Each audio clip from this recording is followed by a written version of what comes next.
Hello and welcome to episode 50 of JagaVision.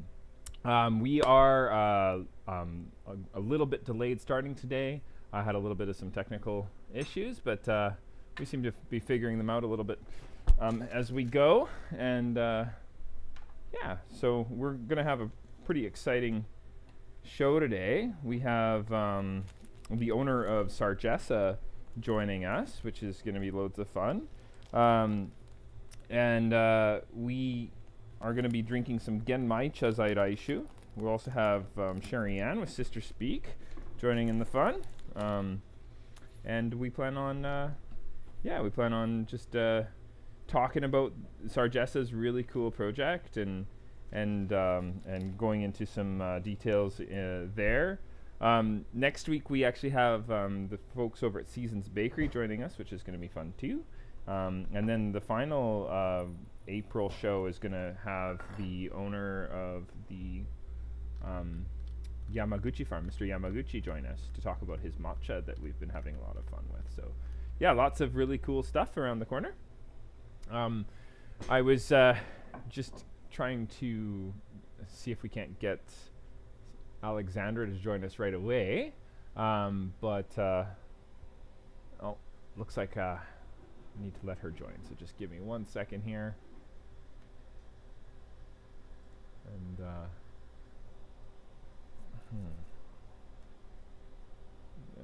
okay.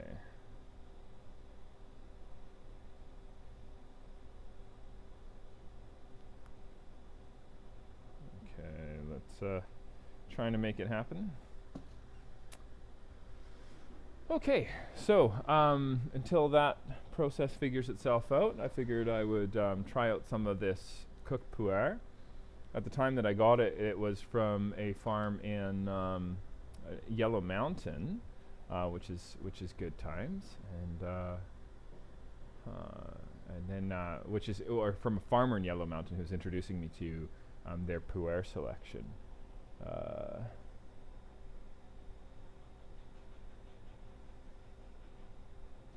Sorry about this. I'm like live trying to figure out how to get the guest on the show, but I guess this is part and parcel of doing your own production while you're live. So once Sargessa gets on, things will calm down. So bear with me. You know what? I'm just gonna quickly put things on pause for a moment. So be right back. Bear with me.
Hi.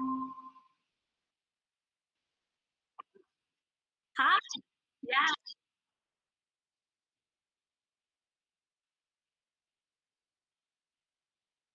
Alexandra, please.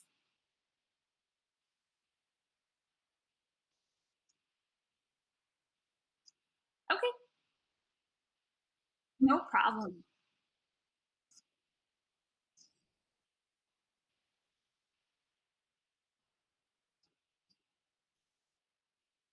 It's not.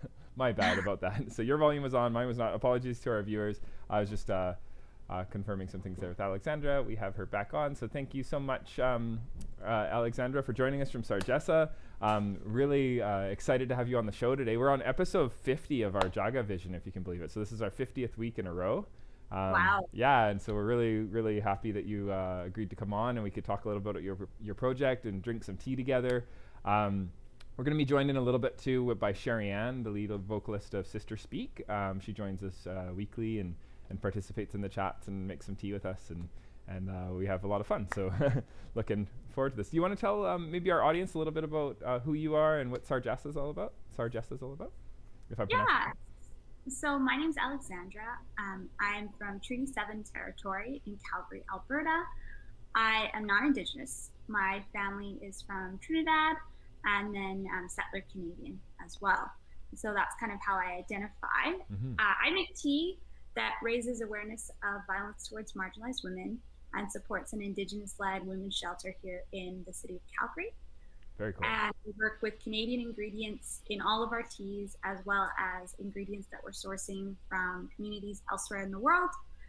And I just love tea. Awesome. Okay. Well, there you go. So yeah, we had a chance to talk before this show, and I could tell right away that we a lot of shared interests in community and in activism, politics, and and just like very. Yeah, I just was really inspired when I read a little bit about your project, and you were actually I was suggested to reach out to you by the co-director of the International Tea Appreciation Society. So I don't know if you've ever had a chance to watch What's it. that? Yeah, I know. So I'm one of the co-directors too, and what it is it was a society that at first was very anarchic. We were just like threw it out there as something that we were like, hey, this would be this amazing sort of backgrounding project for a tea festival that we do in Victoria. And by calling it that, it was like making it this global thing and making it just ridiculously larger than it really is. It was basically just like a couple people hanging out in a courtyard. But it's grown into this thing where it's, we have vendors that come every year and hang out in the courtyard from different tea companies in Vancouver, Seattle, etc. And we have this Victoria Tea Festival revival that's put on by this society.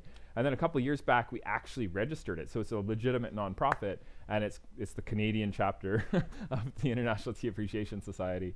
And really, what it is it's a way to, I guess. I wanted to have something for me anyway. Like my participation in it was like I didn't want to always be Jaga Silk, right? Like I love the company. I'm very proud of what my wife and I have created. But sometimes having a brand can be in the way of community with other business owners. And so it would be helpful to have some sort of kind of room where we could all just kind of hang out under the auspices of more of a society rather than one kind of, does this make sense? It was. Oh, 100% it makes sense. Okay. Yeah. And then for Ryan, he really wanted to celebrate the outdoors in Victoria, how it gets like really cold, and but it's still pretty amazing that you can go outside, and he wanted like to bring people into a place where they could, because with so little sunlight, people struggle with SADS and mental health issues in the winter, and he really wanted to bring an opportunity for there to be something to celebrate.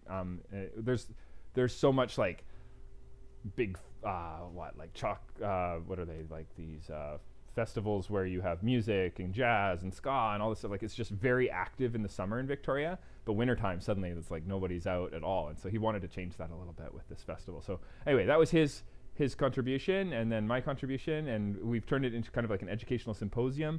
And then 2020 we couldn't actually do anything like with people actually here because of COVID. So we actually did a 24-hour live stream Wow. where we stayed up for 24 hours, and we had people from all over. We had like from Montreal, and from origin in India, and from origin in Japan, and from like we had like the whole thing. There was different hourly segments with different tea merchants and tea producers from around the world, and we just had these 45-minute talks, like 24 of them in a row, and I drank like 60 million cups of tea. And that was Amazing. yeah, it was pretty wild. So that was the Tea Appreciation Society's event in 2020, and we'll likely do something perhaps like that. And anyway, we were looking at people that we'd love to bring on, and we are like, I wonder if Sarjessa would be interested. And then I was like, oh, maybe I could reach out to her for JagaVision and just throw that idea out there. Hey, Alexandra, do you want to be on the tea festival this year? That kind of thing. So. Oh my goodness, I'm so incredibly shy. Like I have a really hard time speaking on social media and stuff. Yeah? And yeah, so I would love to, but I just like. Okay. Well, just keep the idea kind of the embers there. It's not a commitment. Okay. It's really nice to like hear from other people and kind of see what other people's processes are. Yeah, for sure. I actually get a lot of joy out of that. The best ones are when you can just kind of sit back and just allow for these just moments where people can just really express what it is that they're like. There was one where a lady had set up a Chinese tea ceremony, and she actually had people that had learned Qing Dynasty songs and were playing them on ancient instruments while the Chinese tea ceremony was being performed. And it was at like 4 o'clock in the morning. It was this super surreal experience where I was just like watching this, and and for some reason it woke me up. I don't know what that was all about. That's amazing. Yeah. But yeah, so your project, what for Sarjessa, and one of the things that stood out for us for sure was we were like, okay, well, like there's this activist component. What made you want to bring that element? Like what is it that you were like, okay, there seems to be an indigenous component. You're from Trinidad. What is it that drew you to this this newcomer native relationship or indigenous settler relationship, and how to sort of maybe interact with that through your tea company? What was the inspiration for that, out of curiosity? So it actually started as a school project. Okay. I was in my second year at Mount Royal University here in Calgary. Okay. And I was in a course on activism. And it was out of the English program there. I was an English major. And the course was led by Dr. Renee Watchman, who is just one of the most incredible and impactful professors that I've ever had the privilege to study from and like learn from. And so she was teaching this course, and as part of our final project, we had to find a way of bringing activism and resistance into our own experiences and our everyday life. And so my family, I was raised by my mother predominantly, and she is mixed race Indo-Caribbean. And my grandmother, my nanny, she had a huge part in like teaching me. And tea was a big part of our family and is a big part of our culture. And one day I was at my favorite local tea shop, which is Good Earth. I love Good Earth. Okay. And I was there and I looked at their teas and was like, this is a product that is supporting communities elsewhere in the world and like using really cool ingredients. What would happen if there was a tea that raised awareness for missing and murdered Indigenous women and girls while using Canadian ingredients? And the reason why this spoke to me so much is that it's an issue that really mirrors the violence towards women issue that is in my community as well. And so we have an intersecting legacy of colonialism, but I am a settler here, and I have a responsibility to educate myself and also bring that knowledge to my community.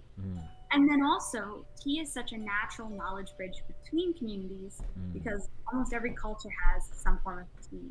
And so if we can bring together people to talk about this issue and how to stand in respectful solidarity with each other, it could just be a really cool project. Right. So I started working on it, and I reached out to an Indigenous artist that I had known in community, and I got permission to use his artwork on one of these like mock-up tea boxes I was making. And then I went to my auntie's tea shop, and I bought all of these ingredients that are grown in Alberta, and I hand stitched with my grandmother these so tea cool. bags, and I put them in a box and I took them to my class. And then I couldn't stop thinking about it. And I didn't want to do anything with it because I didn't feel like I was the right person. You know, Yeah. I'm a light-skinned mixed race woman. I'm non-indigenous. I don't like it. It was just something that I didn't think that I could do well. Right. And then I started talking to community members and elders, and they kept encouraging me that I should do something, that I'm doing it to educate my community.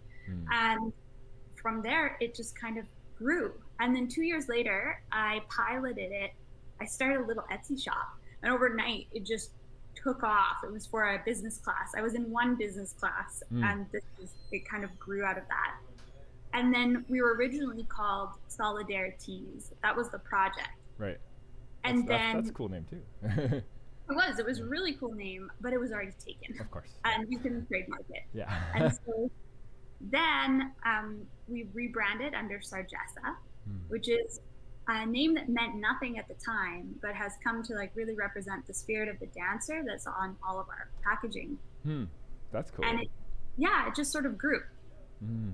Wow, what a story. That's interesting. There's a lot of I am also like sometimes we like our main thing is matcha at Jaga Silk. So and Japanese teas, and I'm not Japanese, as is probably very apparent.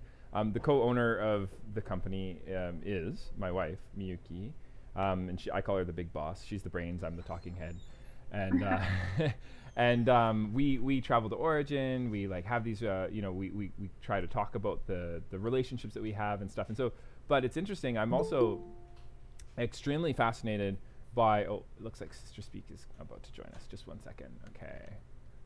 And there we are. Oh, Sherri, welcome to JagaVision, and meet Alexandra from Sarjessa. Hello. Awesome. Glad you could make it. I know your show started a little late today, and it was awesome, beautiful. Alexandra, Sherri does Sister Speak music, and she does a live stream before JagaVision every Thursday. And it's a career musician. And can you hear us, Sherri? Oh yes. Okay, we can hear you. Awesome. So we've been sponsoring her for close to actually over a decade with tea, and also there's a little bit of nepotism here. She is my sister. She has 3 amazing studio albums, or 2 studio albums, 1 live album, and working on a 3rd studio album. Hundreds of shows a year. Amazing musician. I totally encourage you to check her out. Alexandra, meet Sherri. There's my long introduction. Thank you. And then Sherri Sarjessa was just telling us about the Alexandra was telling us about the Sarjessa story. Really, I think right up your alley in terms of your areas of interest, and a lot of stuff that we talk about over the years. But may I paraphrase for you, Alexandra? Go for it. Okay, and correct me if I'm like, this is my way of distilling what I've heard so far. So Alexandra started her project as a university student, trying to incorporate, or the project was to include activism in her daily life, and she worked with her grandmother and with her aunt, and sourced some materials to create teas that were expressive of the local area, and that were in support of bringing a conversation or an understanding to violence against women. Specifically, she was wanting to focus on helping, and I believe maybe this happened over time, Alexandra, but you're supporting a women's shelter, an Indigenous women's shelter in Treaty 7 territory in Alberta, and you're in, the settler name would be Calgary, right? Yeah. And then you're trying to bring a little bit of understanding to that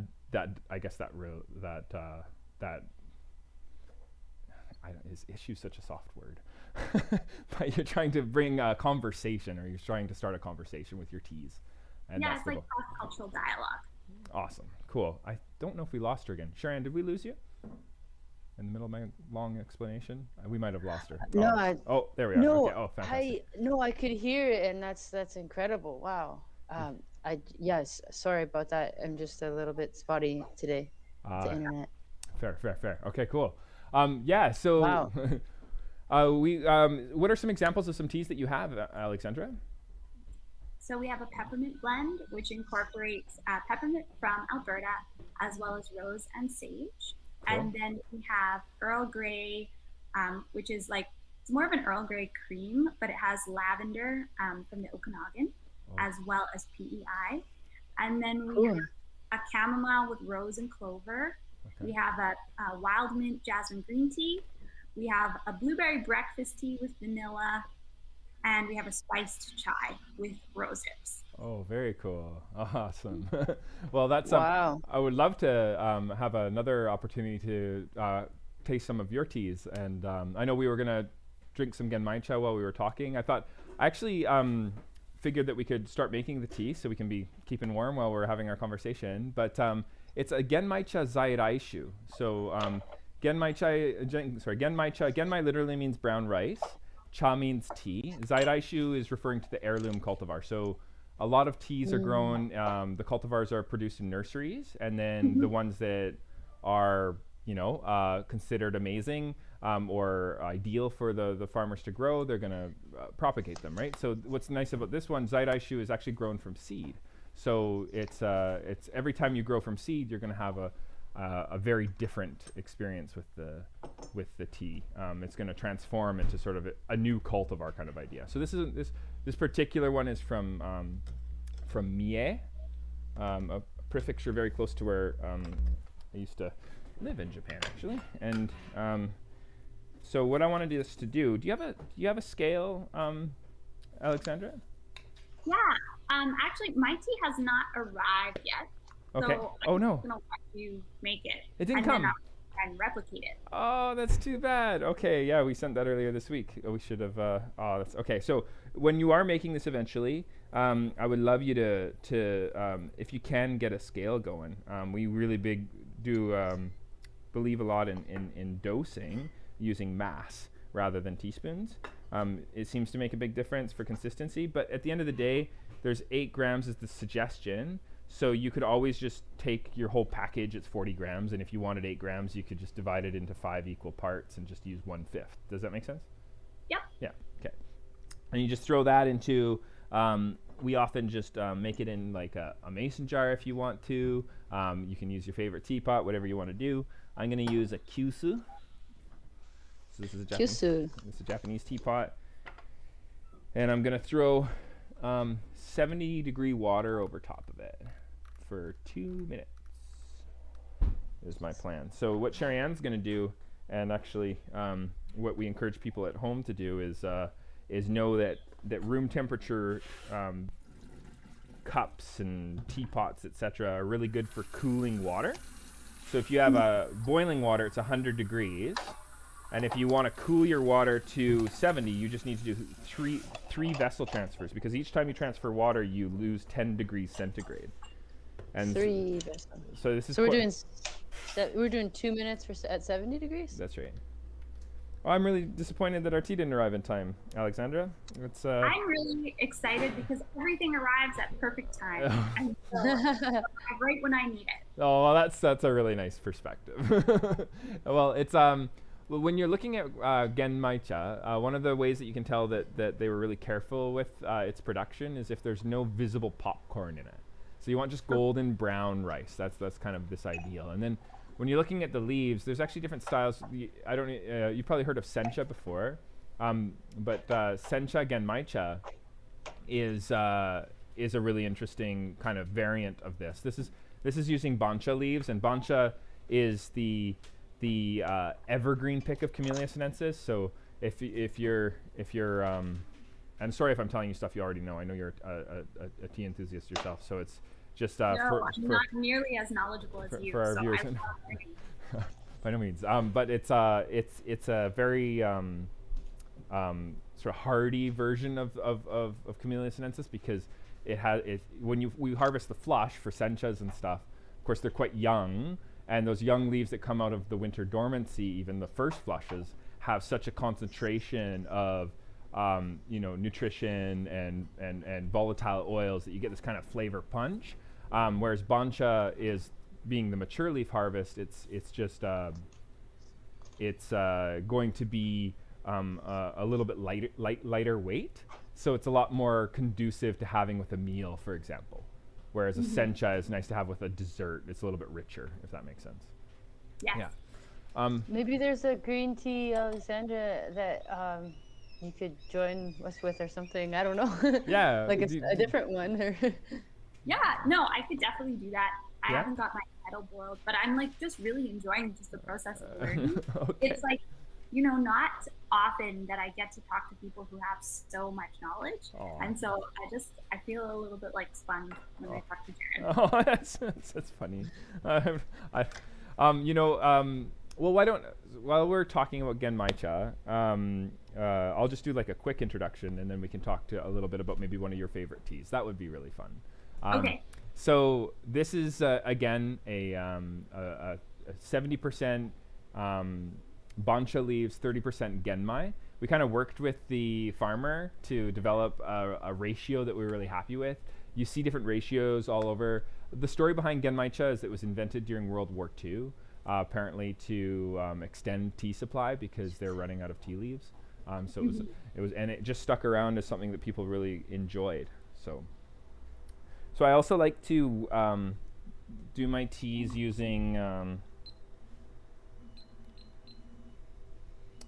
I like to weigh out the water too. Yeah. Well, Alexandra, if I'd love you to make one of your teas. Honestly, it would be great if you don't mind boiling a kettle.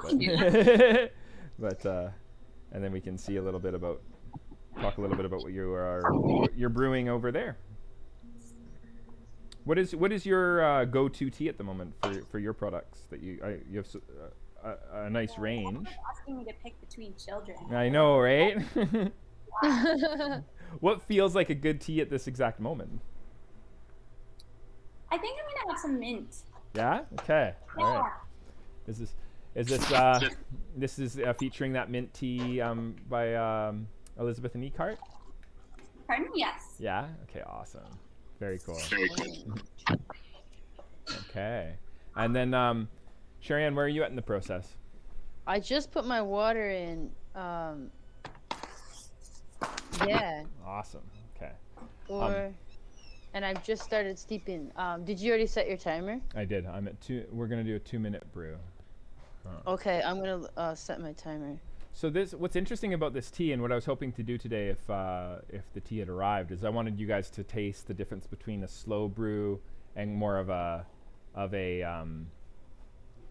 fast bar brew. Because I think if you look at the package there's both settings on it, right? Did I mess up on? I saw that. Was it 2 minutes for the slow brew, or? Yeah, 2 minutes 70. Yeah, yeah. Okay, awesome, cool. It smells so good. I know, eh? Alexandra, you're gonna love it. Oh, we can't hear you. I think you muted yourself. I can't wait. There you go. Okay, awesome. Okay. So I'm at 2 minutes. Wow. It smells incredible. It's got a nice toastiness to it, eh? I have this backyard kit that I put everything in, the tea and the strainer and the scale, and it all fits in this little That's awesome. That's you got bottle yeah, holder. you got us one of those. It's a bottle holder, right? Yeah, and I brewed some hot water and put it in this bottle too. Amazing. So Cool. Alexandra, on the show, we had a couple of shows ago, we had Daniel over from the Chinese tea shop in Vancouver, and it was funny because he was holding a little tiny cup like this, and he was saying that he was calling it a big cup. He was saying if you're just having a conversation and you just want to sort of more like have it be a part of your moment, then use a big cup like this, he said, and he pulls out like a 3-ounce cup. And then he said if you want to really focus on the tea, then drink like a little 30 ml cup. I thought that was really funny that he called this a big cup. Anyway, what would your tea equipment look like? How would we brew a Sargessa tea? What's a nice way to do it? Is it, if you want to run us through your process, it'd be Well, we're really simple. Because it's in tea bags, it's already set aside, and so you essentially boil your water, Mm-hmm. pour it on, and you let it steep. I think on our box we have 3 to 4 minutes, Mm-hmm. but it really depends. My grandmother, Mm-hmm. when she left Trinidad, she went to study nursing in England, and they taught her a very specific, very strict way of how to make a proper cup of tea. Right. Okay. So I've kind of based all of like my preferential steeping instructions off of how my nan makes it. Makes a whole lot of sense. Yeah. Yeah. Mm. And like I enjoy hearing how other people are using it and how long works for them, because I find that there's so many different ways, and it really does change the flavor, like how long you steep and temperature and all of those things. Yeah. Yeah. Totally. Like I find, Mm. for example, the peppermint. I guess you're up in the mountains, so your water temperature doesn't get to 100 degrees centigrade with boiling, right? Like it's a lower boiling temperature, I think. I think so. I think that, from my understanding, anyways, that would be more conducive to something that's a little bit more fragile, like that peppermint. Because if you were to bring it to like a sea level rolling boil, then you'd bring out a little bit of harshness, and could potentially burn the peppermint. But also, what's nice about tea bags is that they can filter out some of the more acidic compounds from being released into the liquid, and you can have a much more enjoyable experience with the tea as a result, right? So it's, yeah. So are you still hand stitching each tea bag, or are we? No, no, we have some bag machines. Yeah, there you go. We're working on some cool filter paper because I'm not quite happy with the one that we have. Okay. But that's still like we're a ways out from being able to do anything with it. Right now, that is handmade. That's awesome. In Japan, they have this cool system where you have like they do it for pour over coffees, where it kind of comes in like a tea bag pouch, and you open it up, and then you put this it's like paper and filter, and you put it over top of the cup, and then you just like pour water over top. I thought how interesting that would be to do with tea. Hey, if you just like put your like dose of tea into one of those like pour over things, and then you just like put it on the cup, and you just like filled the cup, like, especially if you get your tea fine enough, you could get some pretty fast infusions, and you might even be able to pull that off. Be kind of fun. Something that I find really interesting is one of my good friends who lives overseas has a tea sock that like just folds over the cup, and I love it, and I just like wish more people would do that. And it's like, it is a funky looking sock at this point because of all of the tea that's been in it. And it's not a real sock. It's just like a linen bag with like a stretchy outside. Yeah, it's actually pretty common in Sri Lanka. There seems to really? be, there seems to be, I shouldn't say it's common. One of my friends who is Sri Lankan tells me that it's common. So I'm just going to go with anecdotal evidence here. I have no idea if I'm accurate or not, but apparently it's a thing. And there was actually a local herbalist here in Victoria that had a collection of tea socks, and I find that process so interesting. They again with coffee too. They have this thing in Japan called the flannel filter, and it's quite common to it's like a tea sock, but it has like a metal ring in the top and a handle, so you can easily kind of lift it in and out of the cup. And then there's this whole like fascination with like the perfect flannel drip, they call it, or neru drip, and it's this whole idea of protecting the material from getting too large by keeping it in cold water when you're not using it, and keeping that in the fridge, and then you bring it out and you rinse it out really well. But not my Sri Lankan friend. He was like, "Nah, that's not what you do." Yeah, I've seen other people who like will brew their tea directly in the pot, and then the pot never gets washed. Right. It just adds kind of to the flavor. Just keep adding to the liquid. That makes sense too. Like samovar style, right? Like this whole Russian tea style is to just keep adding and adding and adding and just like keep it brewing. And then when you go to drink, you drink it like espresso. You cut it with milk or water or a combination of both, and some sugar, and it's a different way of brewing. It's kind of I find it fascinating. Can it go bad though, the tea? Well, I guess so, but you're constantly doing it, so it's like boiling water, right? Like boiling water is, I think it's like 15 seconds of boiling water, and most things get pasteurized. So if you're constantly doing it and you're doing boiling water, you're constantly killing the microbes. I don't want to say that nothing's going to survive in that. I imagine there's, but there are communities that have been doing this for hundreds and hundreds and if not longer of years. So Yeah. But who's to say, what? This tea is, sorry. Go ahead. No. No, it just tastes so incredible. I can't even describe it. It's obviously the toasted rice mixed with green tea. It's like one of my favorite teas on the planet already. So Nice. this slow brew though, I'm like really loving. Yeah, I find that we do a fast bar of this tea where you can do 90 degrees centigrade for 30 seconds, but I find that you don't get as much umami out of it. So this one has a certain creaminess to it that is lacking when you do the fast bar brew. But a lot of cafes that we work with really dig the 30-second brew time. So they really like it if we could just be like, okay, 30 seconds right out of the hot water tower. And so we try to find teas that can fit that niche. And this is one of them that can kind of go both ways. It's better as a slow brew 70 degree centigrade tea, but it holds up pretty decently in a 90 degree centigrade 30-second infusion. That's really interesting. I've struggled with that too, is convenience versus like that experience of slow brew tea. I'm wondering, have you noticed that your customers really care about either convenience or like length of time? Yeah. So one thing we've done is we take our teas and we encourage them to do like a really strong cold infusion that makes a concentrate. So we say 40 grams of tea, 850 grams of cold water, 48-hour cold steep, scale it up as much as you want. And then when you go to brew, you can just cut 75% hot water. And then it's like this instant tea. But I feel like there's something really magical about the process of making and waiting for your tea. So it seems that I would say more like 80, if not 90% of my cafe clients, like they understand and believe in the slow bar sort of concept, but they just feel that what they've developed for their company doesn't really allow for it to be presented in the way that they would like it to be presented. But there are those cafes that have developed, say like it generally works for those that have a manual bar.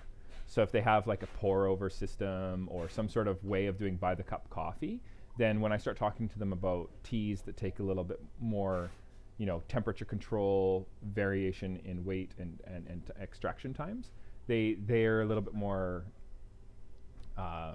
able to integrate that into their systems. And then I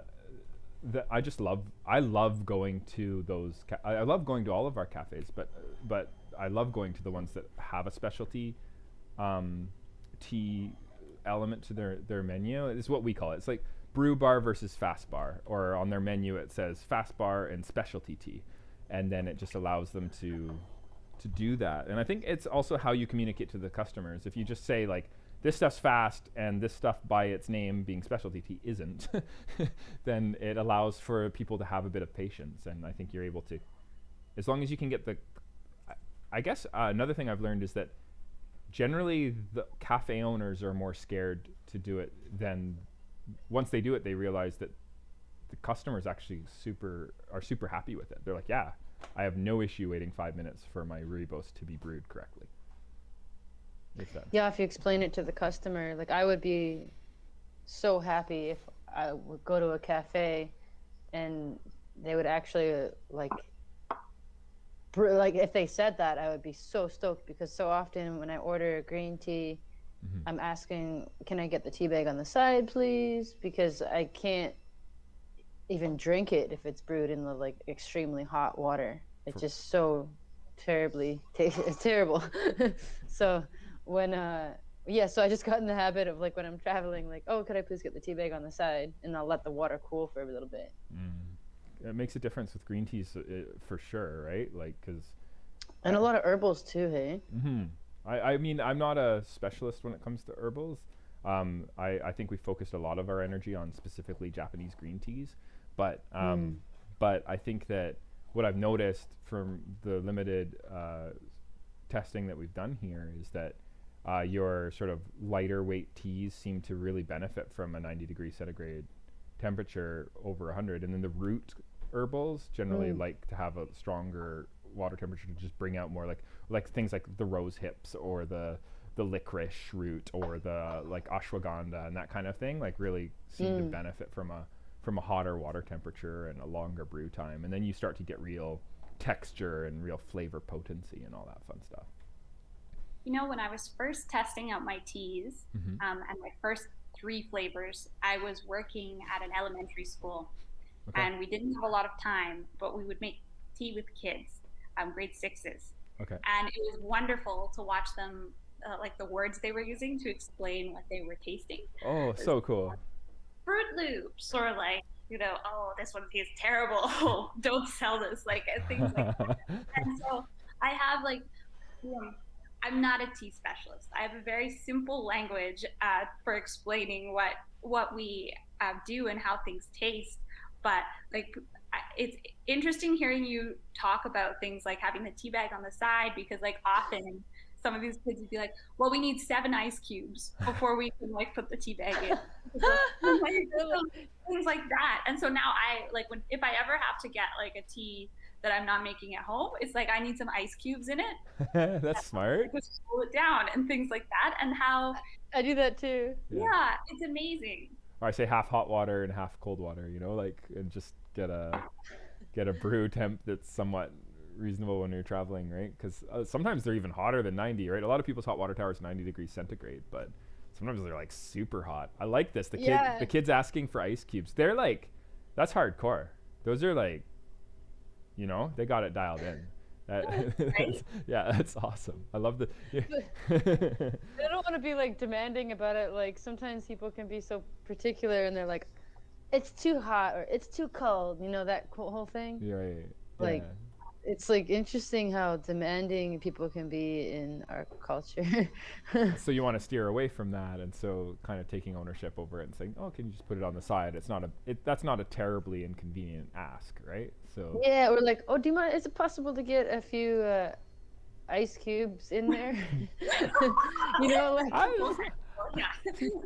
Like I do that sometimes. I'm like, if it's not a hassle, like if it's like green tea, because it actually, the interesting things with green tea is like, if I get it at like some cafes when I'm traveling, like in the really hot, you know, like super hot, like that whole thing, and it's like so bitter that it makes me nauseous, you know, and then for me, like black tea sometimes is a little bit too strong for me, a little bit. Right. So like when I green tea is just like kind of a nice travel drink for me. Like I kind of like with the matcha too, like if I'm gonna mix in a cup or anything, like it's just, I'm always actually trying to find ways to communicate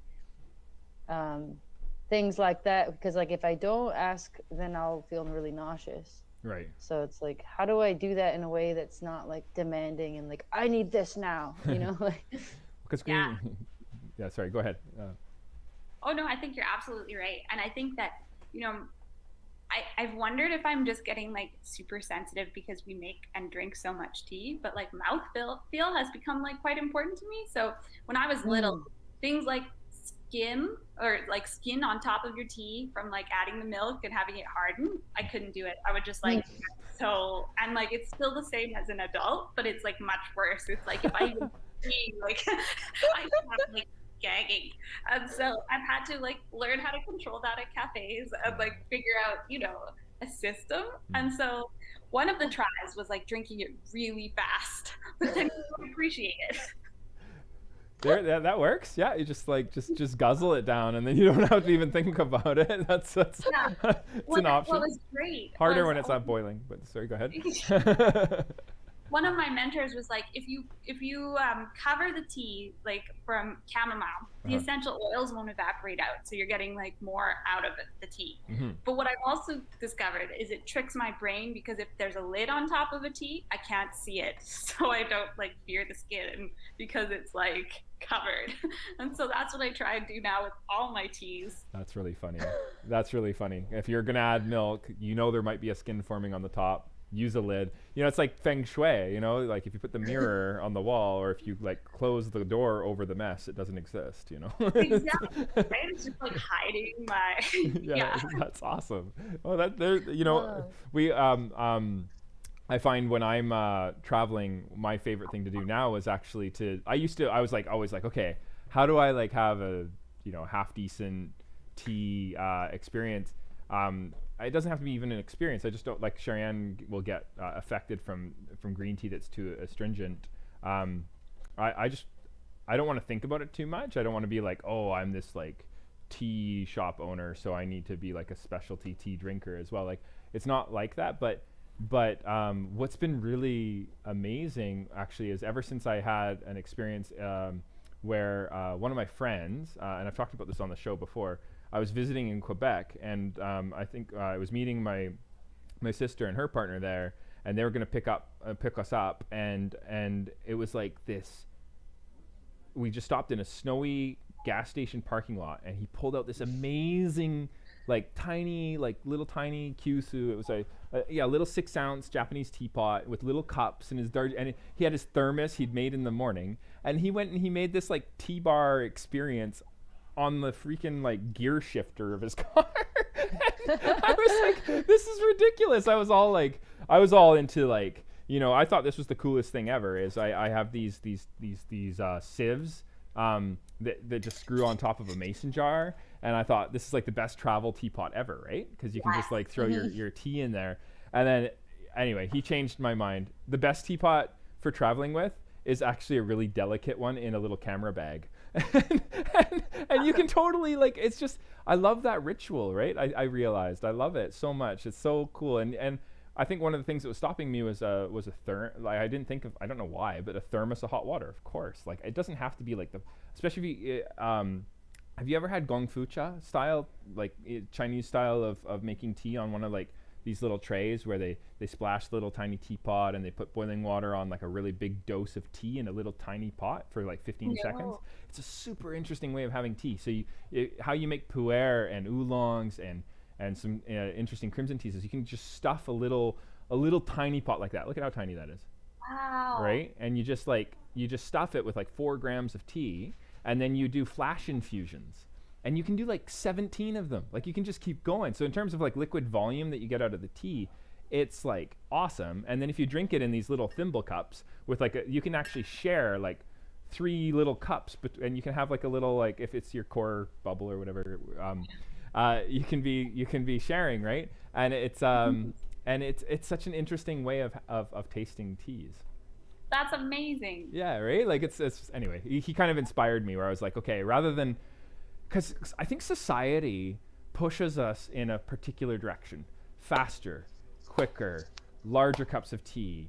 I want cheaper. I want greater profits. I want all that stuff. So it's really interesting to just be like, no, slower, smaller cups of tea, experiences, spiritual engagement with what I'm drinking. Like, I want that. That's what's important to me, and to really like focus on these things, and then just really like, because to me that's a sustainable business for me, because then it's something that I feel truly engaged in, because I feel like I'm building a very meaningful connection with people. And so I love that when I'm drinking tea, but I also love that when I'm so it's an interesting challenge though, because I don't want to just like knock all fast bar teas either, right?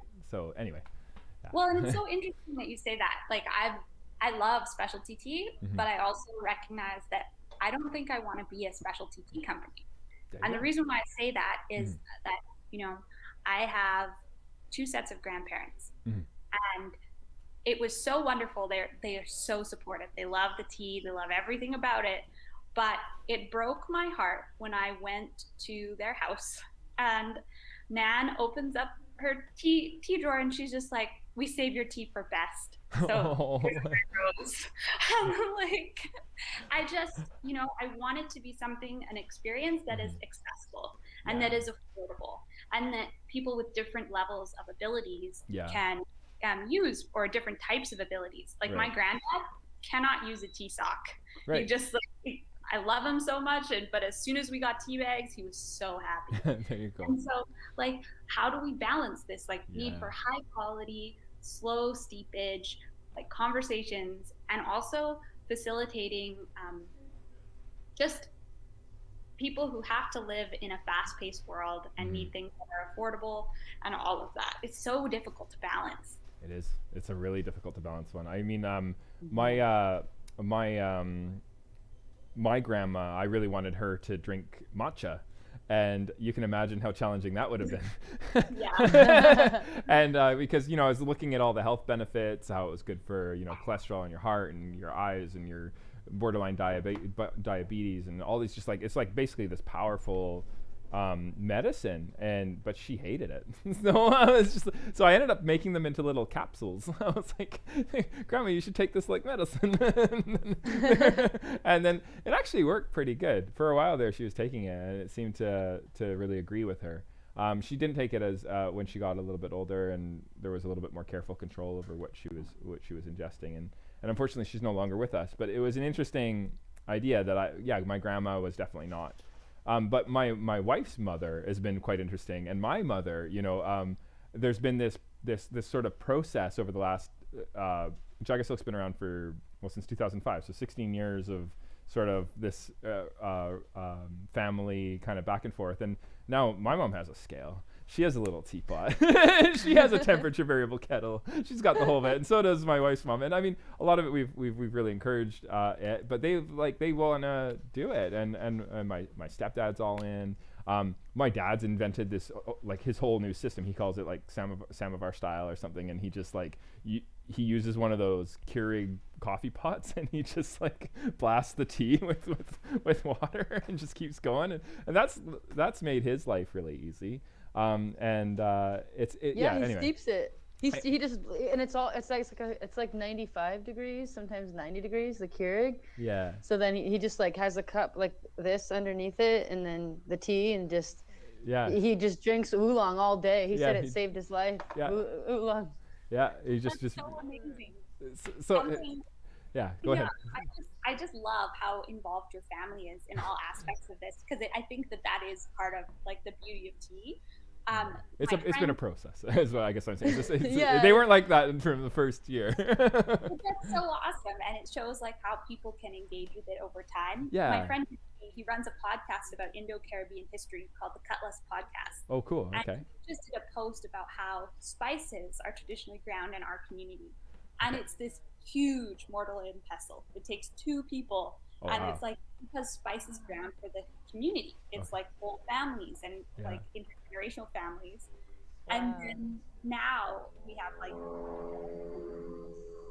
that sort of stuff. Sorry, Alexandra, I can't quite hear you because of that there was a sound behind you that cut you off there. Sorry, but where you were saying now. Now we have tea bags, and we have loose leaf tea and all of those things. Right. So it's been interesting to kind of see how all the pieces kind of fit together with like spice blending and like the difference. How must it have been to like, grind onions and spices in the same mortar and pestle type of setup? And how must that have changed like the teas you're drinking every day? Right. Yeah. Yeah. No, that totally makes sense. It's like there's this movement of society as well in a particular direction, even in the maybe a community that had sort of more of a shared way of distributing spices. They're not doing that now, I would assume. That's what you're saying, right? Like that was back in the day, and it's not something. At least my family's not doing it now. I don't know what other people's families are doing, but yeah, it's a huge, like, I couldn't believe it when I saw the photo. I was like, wow. Yeah. And then I called my nan. I was like, did you see the podcast or his most recent post? Like, did you used to do that? And she was like, oh yes, we use that to shell rice or something. Oh wow. Wow. That's so cool. In Japan, there's definitely a movement. Like there used to be a tea, like a little traditional Japanese teapot, and a sort of a hot water tower in every household. Even when I first went like in high school in like 1999, 2000, I was going to homes where everybody had a teapot and a kyusu. A kyusu and they call them a potto. It's like a zojirushi, like pump hot water pot. And when you said I would like tea in Japan, of course, is sencha. It's not what here. It's English tea, right? So for most households that I've visited, anyways. And if you go to a restaurant, you say I'd like a tea. The implication is that you're asking for like an orange pico or a red rose or something, right? And Here, you mean. yeah, but in Japan, tea is sencha. But what's kind of sad and a little bit disheartening is that that's for an age group that ends at about 40. Anybody younger than 40, it's generally just bottled tea, unsweetened, but still, you know, it's like, hey, would you like some tea? Sure. They open up their fridge, pull out the pre-bottled tea, unscrew it, and then pour it into the cups, and you're drinking cold unsweetened tea. It tastes really good. Green tea? Yeah, it's green tea. Interesting. But that's the norm in society, and I find that really sad. I think that it's and you see a lot of farms also, like family farms, that are being abandoned because the young people are not really engaged in continuing that tradition, and because of the sort of pressure of capitalism, you have larger and larger companies taking over areas near them and just having greater and greater production that's being farmed with more and more automated equipment. And so there's this sort of this sad thing that's happening, and I really want to make a big part of Jaga Silk to encourage a re-engagement with that, with these more small lot farms. I really love the idea of the family farm and smaller production. But I think that it's kind of, the reason I bring this up is I think it's interconnected to sort of a web of relationships and culture and time investment. And it's definitely counter-culture because it's not going in the direction that I believe that the eddies and currents of our society are going. It's saying like, okay, I want to choose something that's different. So yeah, it's a really long-term thing, I think. I don't want to just allow for, but yeah, and it's so beautiful that you're like incorporating that into your long-term vision. I think that is like really great. I'm all for small batch growing and small farms and like supporting that because I think it changes the taste in totally. a huge way. Yeah. And that's like always my big struggle. How do we support these small farms and like communities while also like making it at a price point that can like service the communities here that are so important to me, that like everybody has access to like phenomenal tea. Yeah. And I think I would love it if one day I could have like my nan and the elders we work with, as well as like people who are like knowledge keepers for the farms and things, all come together and make tea together. Oh, wouldn't that be amazing? Yeah. In this group of like 90-year-old people sharing tea and like bread of some sort. Oh, that sounds amazing. That sounds so cool. Yeah. I have this this kind of image or dream of that. I think that it's so interesting to share with the producers, and I do think that there's an element to when we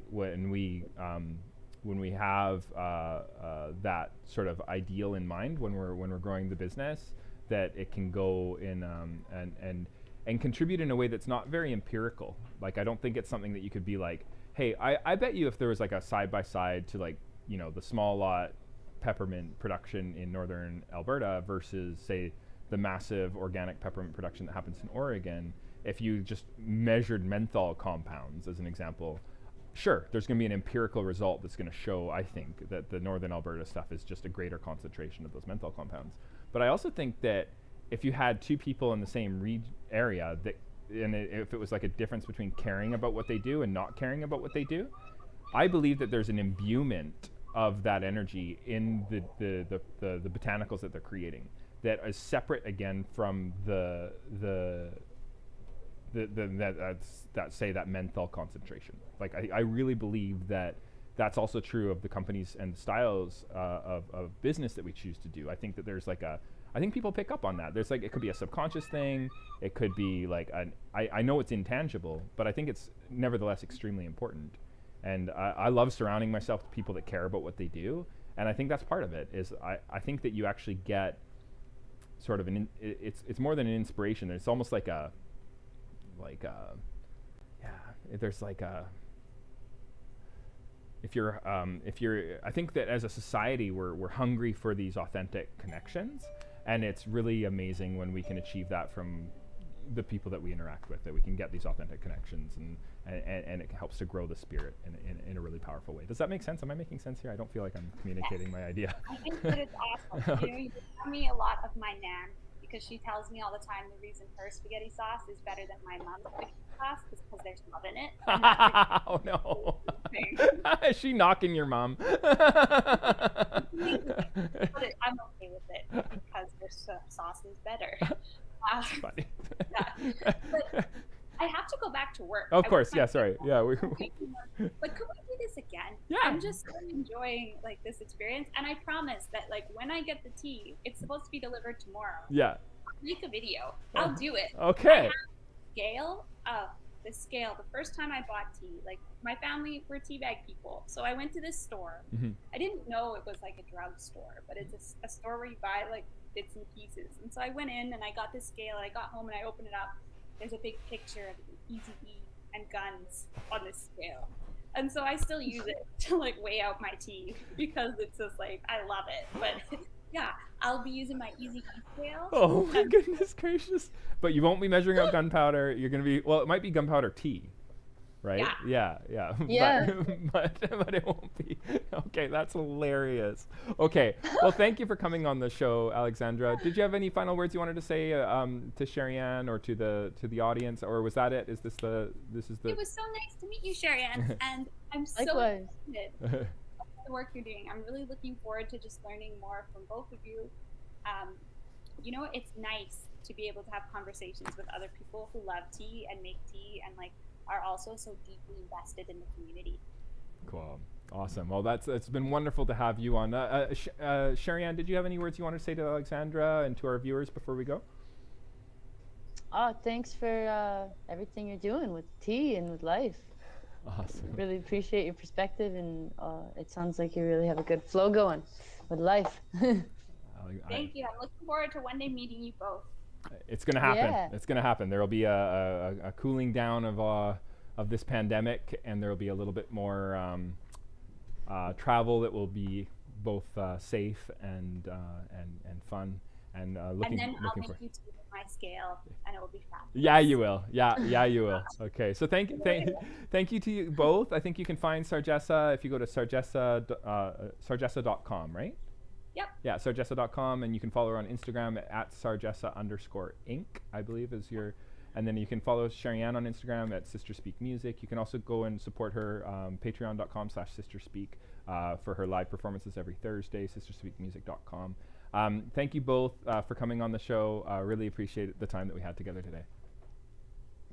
Bye. Thank you. Merci. All right. So that was a really fun time having tea with Alexandra of Sarjessa and Sherri Ann of Sister Speak. We discussed a little bit about Sarjessa's project. I really encourage you to go check them out. I think that it was a very inspiring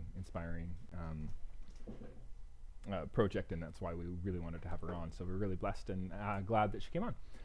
If you want to check out next week, we're going to have Seasons Bakery join us. We're going to have a little conversation about tea and how it is, how it interacts with desserts. They're a bakery in Vancouver that we supply our teas to.